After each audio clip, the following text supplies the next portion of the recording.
Nintendo Switch 2.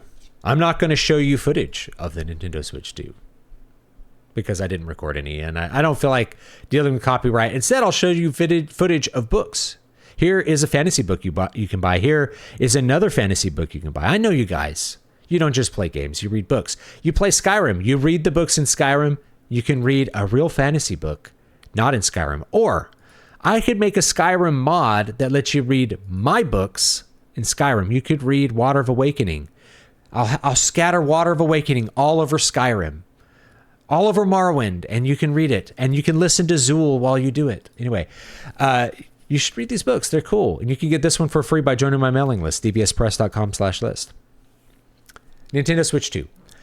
This was a kind of an underwhelming announcement, and I saw two different perspectives on this. YouTubers were like pretty hyped about it. People on X were like, this is lame and this is stupid. I can't believe anyone would buy this. They paywalled a button. The chat button, you can't even use it unless you pay their subscription. It's like, yeah. Here's my thoughts on Nintendo Switch 2. It goes along with the things that I've been saying about generational hardware doesn't matter as much as it used to. It's not as big a deal as it used to be, and it's more about software and how you access that software. And I think the Nintendo Switch 2 is a great example. They didn't change anything from the Nintendo Switch that matters. It's the same form factor, it's the same functionality, it's just a better Nintendo Switch. And that's probably a really good business decision because you don't need to add a whole lot of extra gimmicks. There is like you can use the Joy-Con as a mouse. You can buy a camera to do like the camera games that have been on PlayStation and Xbox forever, right? So that's kind of adding some features that we haven't seen in a Nintendo game since the Wii U, which had a camera and had things that could utilize that camera, as well as like the 3DS had that as well. You could actually take 3D pictures with your 3DS. How cool is that? So it just adds a couple of little gimmicks, and it's not so much about adding features and gimmicks as it is about just having the next generation of capable hardware that is going to allow people to buy and play the software in a certain format and meet their expectations for how that's going to be. That's the gaming industry going forward. PS3 to PS4 was not nearly as big a generational leap as PS2 to PS3, and certainly not as big as PS1 to PS2. So as hardware has gotten better and better, the difference in the quality of the graphics between each generation has shrunk and become less noticeable to the end user, to the point where many people will say, I just don't really see the difference between a PS4 and a PS5 if they're not a regular gamer. Now, I could tell the difference, even when you have like an improved PS4 game on the PS5. It's like I could tell the difference, but a lot of people, it's just not that important to them. They don't have a big TV. They're not playing in 4K. They're maybe still using a 1080p TV, or they're playing on a 40-inch TV and they're sitting far away from it. They're not going to notice all that stuff. The big thing they notice actually is frame rates. So like higher frame rates do help. So the newer hardware is better. Graphics do get better, but they don't get as better as they used to.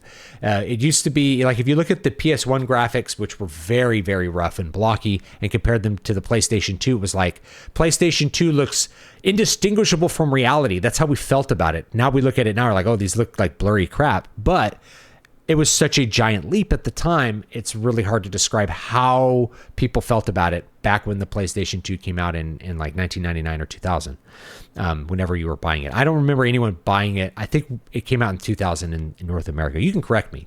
I remember people having it when I was like a senior in high school. So that would be 2000 to 2001. Anyway, and I remember my friend had the GameCube in 2001. So about that time. That was a huge leap. Like, N64 graphics to GameCube graphics, it's like night and day. And then the leap from PS2 to PS3 HD was a huge leap. The leap from PS3 to PS4, I had students say, I liked the graphics on the PS3 better back when the PS4 was still a pretty new thing.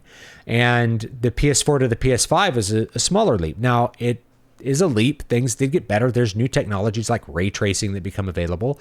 But for the average game and the average user, ray tracing just doesn't really increase the beauty of a game. And in fact, when you increase fidelity, you don't increase beauty. Games are not more beautiful than they were in the past.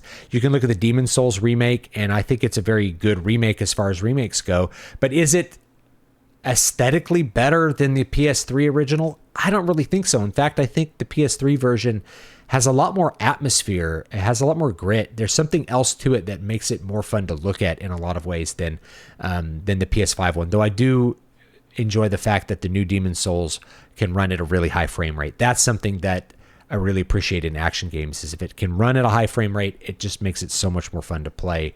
I think frame rate matters so much more than fidelity, but we had a couple generations where they were really just pushing highest level textures, and then the frame rate trying to get 30 frames per second.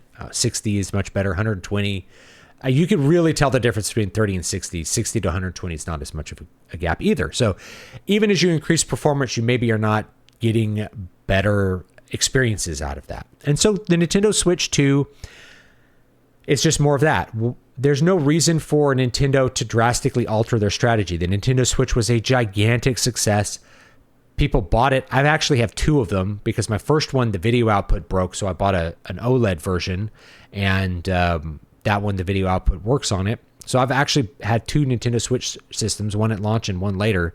And there's a lot of things I could complain about with the Nintendo Switch. Like the Joy-Cons break. They're uncomfortable to use. The joysticks always have drift on them. I've replaced every Joy-Con stick and I've replaced every battery, like they just don't hold up. The Pro Controller has held up pretty well, but things have broken on the Nintendo Switch in ways that other systems really haven't. And the part of that is that it's a portable system. But in general, I think it's been very successful and people have been satisfied with it. It has a gigantic software catalog.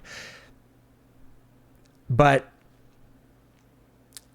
it's like, do you really need Nintendo Switch 2? It's like, eventually you do if you want to play Nintendo games. And that's what it comes down to, is you buy hardware so that you have access to software in the way that you want to play it. So when people compare PC to console, it's like, yeah, it's a valid comparison. The PC is always going to push more pixels and be better and have more capabilities. And you can record YouTube videos on your PC and you can write books on your PC. But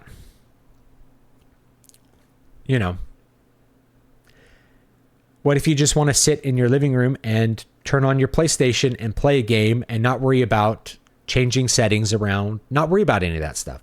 It's a managed experience. So people who buy a console want a managed experience, and they have an expectation for what the graphical fidelity is going to be for the generation that they buy into. You buy the PS5 generation, you know that you're going to have software that works on that hardware for 5 or 6 years, and you can expect that, and expectation is pretty much going to be met, and it's going to look a certain way.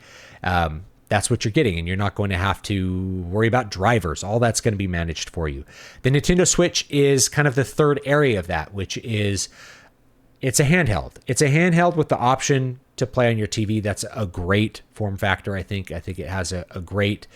It fits in really nicely alongside the PlayStation. The PlayStation is all about kind of the core gamer experience, but managed, whereas the PC is about like the enthusiast gamer experience, and then the Nintendo Switch is about portability and casual gaming options, and just a good software library from a really good a really good set of first-party studios with Nintendo.